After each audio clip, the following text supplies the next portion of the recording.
The history of fear. 2. Eze wine, my giant secluded priestess, who speaks with elusive unseen presences. Obianuju whispered you were a witch, but I know what you were not and never would be. If you should see me now, even with your eyelids circled with white river chalk, you will not recognize the skinned head who breached your courtyard uninvited. My hair is all white these days, whiter than the sprinkles you had, and my beards as well, all white like your wrapper.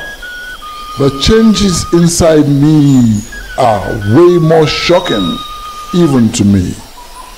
I have become brave enough to be afraid. Tonight, I'm finally bold enough to admit you are unforgettable, and you gave me more than books could have given me. Our gesture of love, full of silence and failed attempts and laughters, has suddenly exploded beyond the confines of your obscure courtyard.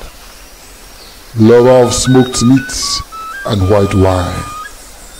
If we had more words to express our feelings, I wondered how far into space we could have traveled. Or was our limited exchanges an advantage? Could we have dared if we knew better what to say? Wasn't my wordless encircling arms more eloquent?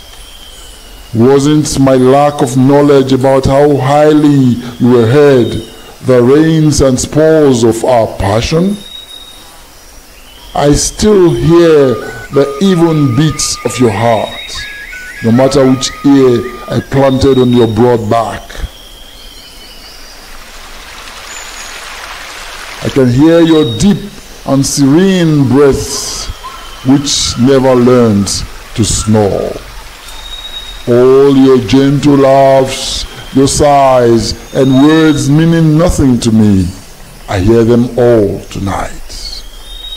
Why have you crowded my mind at this time? I hope you have no sad news for me. I hope this is no sign you have returned to earth. Why do I see the tears gathered in your eyes at this time? The eloquent tears when it was time to go to our separate worlds.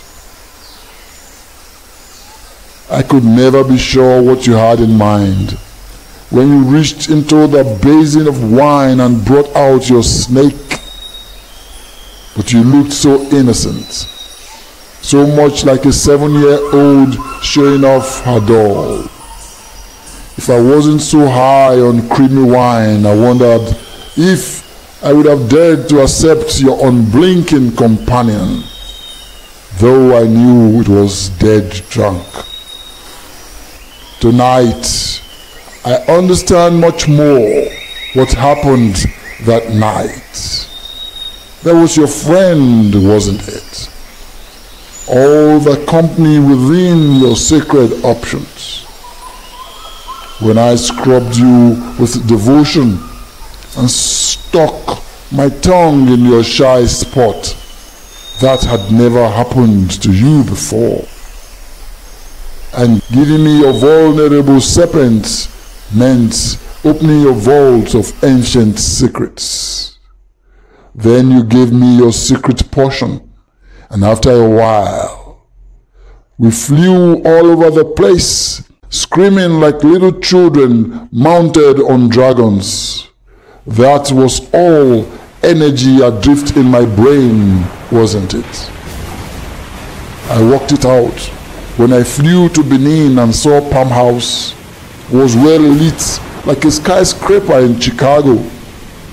Only that couldn't be possible. Palm House had lost all its luminance even before I left secondary school. So all the flight that night was all in my head and real only for me.